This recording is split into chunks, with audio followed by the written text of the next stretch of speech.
So, Paul, you were telling me about your incubation center. Right. Firstly, incubation centers we have heard in cities like Pune, Bangalore, Chennai, Delhi, where typically tech startups are, incubated. So, tell us about an incubation center in Rohing. So, yeah, with the close association with IIT Guwahati, we have recently started a startup incubation center in Roing. We have also put that as a community innovative hub, right? No? Wherein community they have an access to innovative projects, sustainable models where they can replicate and then use in different sectors. And in this, in a big way, we are trying to promote and help people in education sector, ecotourism, and agriculture and horticulture. So, out of all these main sectors, I would like to give an extra stretch on ecotourism, since we have a lot of tourists visiting our area just because of scenic beauty, the waterfalls, the Mayudia snowfall, which takes place in November, December, and January. And all over India, I think our town is located in a distance of 50 to 60 kilometers from the nearest snowfall area. And well, we had a few hiccups in this sector to promote or to help the local youth in the ecotourism sector. Because by and large, the unemployed youth who are interested in coming up with, few small businesses into trekking, into rafting, into, mountaineering, climbing, all that, they lack capital. Capital. Yeah, basically. And who are interested, they're basically from economically poor family background. So they need some aid, some sort of loan, subsidized loans, which the government has a lot and through various schemes and headings. And yeah, So, are you aware? Because I kind of write a lot on economics, finance, and all these schemes.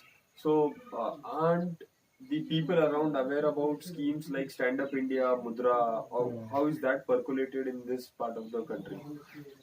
see whatever our Prime Minister Narendra Modi ji he has launched at the central level, all those schemes and circulars reaches to every state and every district at one point of time. But the thing is that the bankers are aware of the schemes, the governments are aware of the schemes, but you know they try or say they have tried at their own level to create awareness on these schemes so that they can facilitate the uh, right people for the implementation of those schemes. But still, I'm of the opinion that out of my experience for the past, I'm of the opinion that many of the rural youth or rural villages, be it you call it Kisan, you call it women, or you call it youth, they are not aware of that. So there were cases where I intervened, I spoke to the concerned DC, and then I tried to organize where I invited villagers, youth, and villagers, women, and Kisans about the programs. And now, when it comes to this loan business, the bankers, uh, if they really wanted to spread about the availability of the schemes in their own banks through financial inclusion or say financial literacy camps, they definitely can do. But I happen to be the district board member of this DCC, District Consultative Committee of Bankers, where this is the chairman. Many a times we spoke in the table of discussion that financial literacy has to be in a big way carried out in every nook and corner of the villages in the district.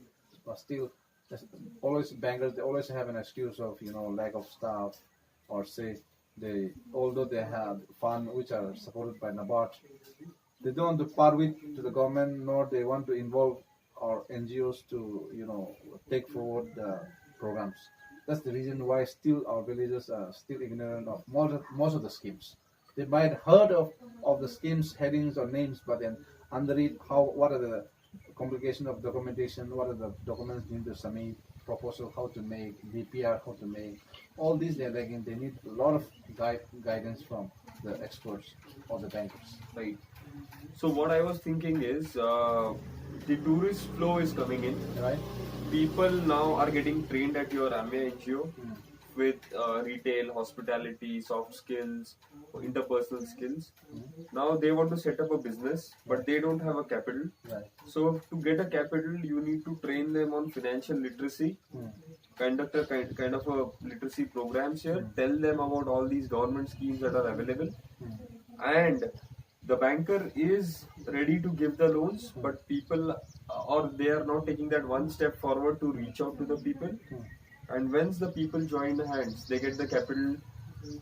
They can buy the vehicle or the raft, or make the hotel room beautiful, and then the whole cycle starts. This is what you want to say? Yes, yes, yes, that is what I was exactly trying to say. And so I said, see, when we organized that awareness program taking the issue of government schemes, I said that I'm going to gap the bridge between the government, the bankers, and the villagers, the grassroots, the youth. So that was my objective.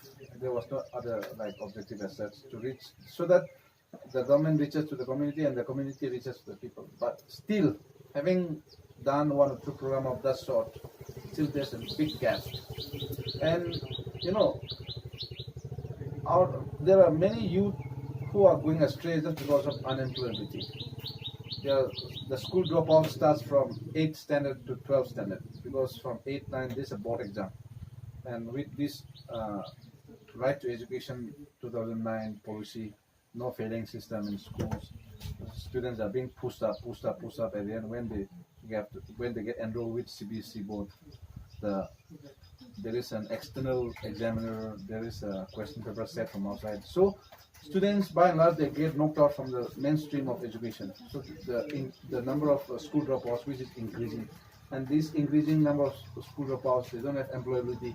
They can neither go back to field to work with their parents, nor they can earn for their living, because they don't have skill.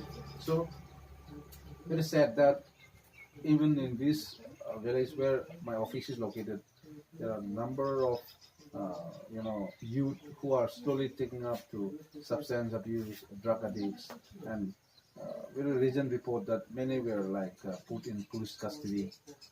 All are in the age of teenagers and juvenile justice, where the law cannot be very harsh towards them. They need psychologists, they need psychiatrists, they need rehabilitation, all that. These programs are there. So adding to all these programs, I think the government, whoever is here, the concerned department, who can help out the youth, who can help out the farmers, who can help out the governments, the women, they have to really make an effort to come out of their comfort zones and start working.